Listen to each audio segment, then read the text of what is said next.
Une fois de plus, bonsoir à vous.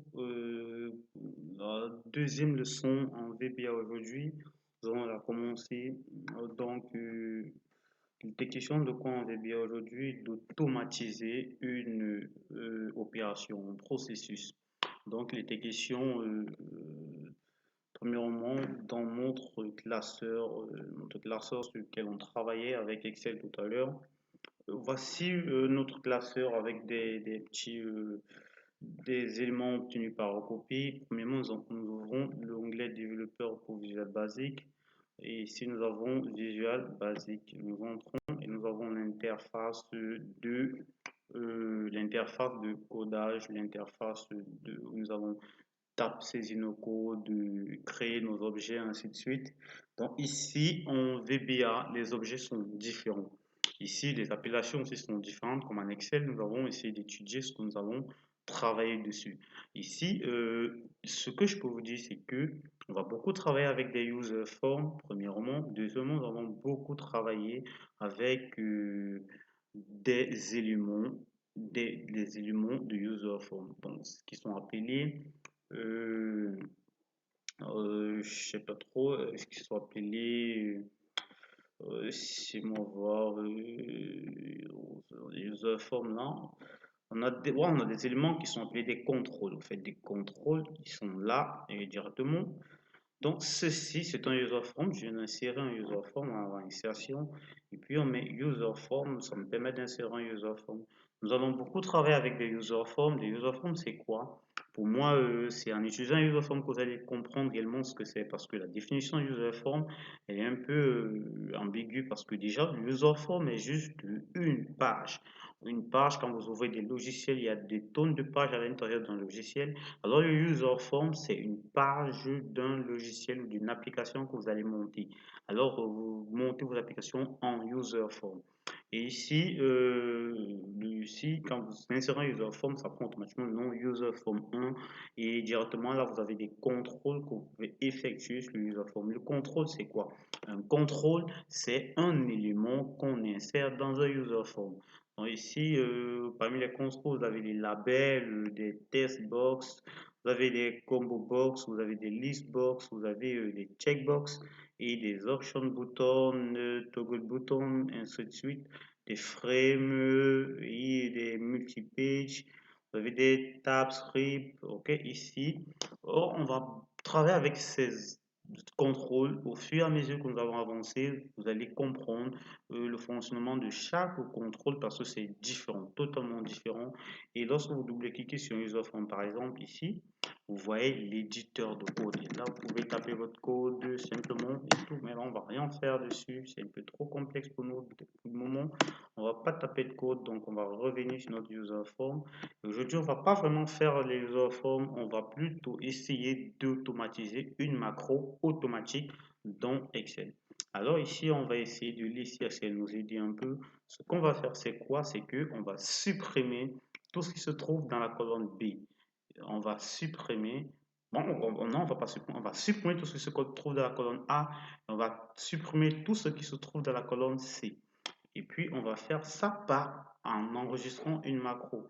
Maintenant, donc ici, enregistrer une macro, ça sert à quoi? Enregistrer une macro là-haut, ça sert à dire à Microsoft que nous ne savons pas réellement comment écrire le code, mais nous voulons que vous écrivez ce code pour nous.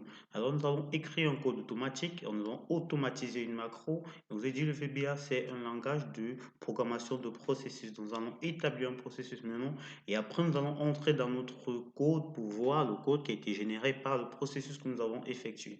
Alors, pour ce faire, nous allons venir là.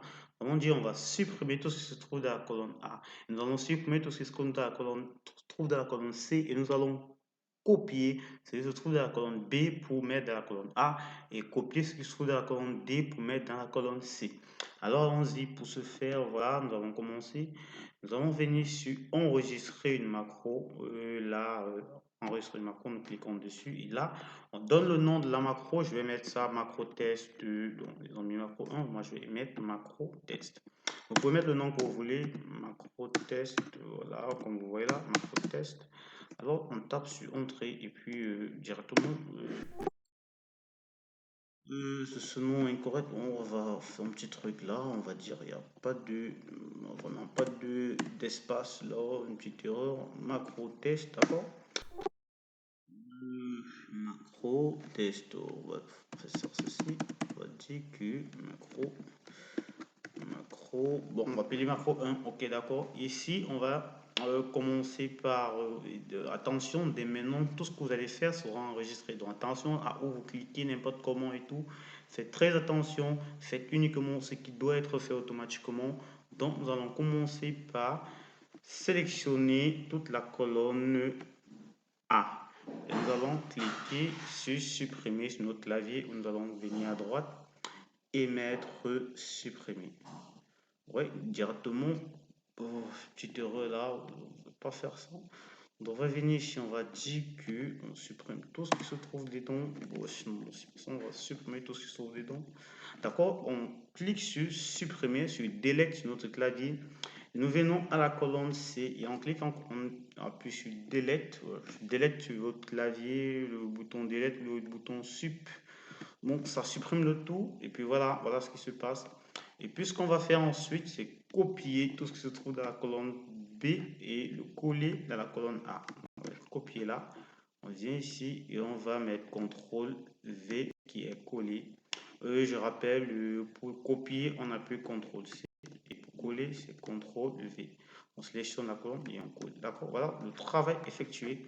Donc là, j'ai cliqué après sur F5, donc retenez cela, vous allez voir ce qui se passe au fait dans la macro. Et là, on met arrêter la macro. Et puis, dès qu'on finit, on va sur macro. Vous voyez, macro 1 enregistré, on peut la modifier. Vous venez sur modifier, clairement, vous allez voir ce qui a été fait. Donc, voici le code qui a été généré par notre processus. Vous voyez, macro 1, sup macro 1, on a macro 1, on a colonne A qui a été sélectionnée, dans la colonne A qui a été sélectionnée, selection.clean content. La colonne C qui a été sélectionnée, selection clean content aussi, et la colonne B qui a été sélectionnée, selection copy, copier la colonne B, et puis colonne A, select, et puis active sheet paste. Donc ça veut dire quoi? Ça veut dire que copier, partout où vous voyez select, ça veut dire qu'on a sélectionné la colonne. Quand vous voyez copier clean content, ça veut dire qu'on a supprimé tout ce qui était dedans. Et copy, ça veut dire qu'on a copié, et paste, active sheet paste, ça veut dire qu'on a collé. Donc, en quelque sorte, voilà tout ce qui a été fait. Je veux dire, à la fin, on a sélectionné la cellule F100. Ici, vous voyez range F100.select. Donc, on a en quelque sorte le code qui a été généré par notre processus. Donc, aujourd'hui, ce sera tout pour le VBA. Ouais, là, c'est notre éditeur de code. Vous pouvez le copier, vous pouvez faire ce que vous voulez. Donc, demain, nous allons étudier comment mettre ceci sur un bouton et l'exécuter automatiquement. Donc voilà un peu en quelque sorte le VBA et je vais vous donner en bonus ce soir une vidéo d'un programme qui a été monté par notre structure qui va vous montrer à peu près ce que nous sommes capables de faire, ce que pouvez être capable de faire grâce à cette formation en VBA avec votre euh, ordinateurs, ce que vous pouvez concevoir comme programme, comme logiciel de gestion avec le VBA. Donc, sur ce, merci bien et bonne soirée à vous. Et aussi bonne soirée à vous. On se voit demain matin pour vos mini-leçons. Je vais vous l'envoyer en matinée. Sur ce, merci. Merci de nous suivre et merci de nous écouter.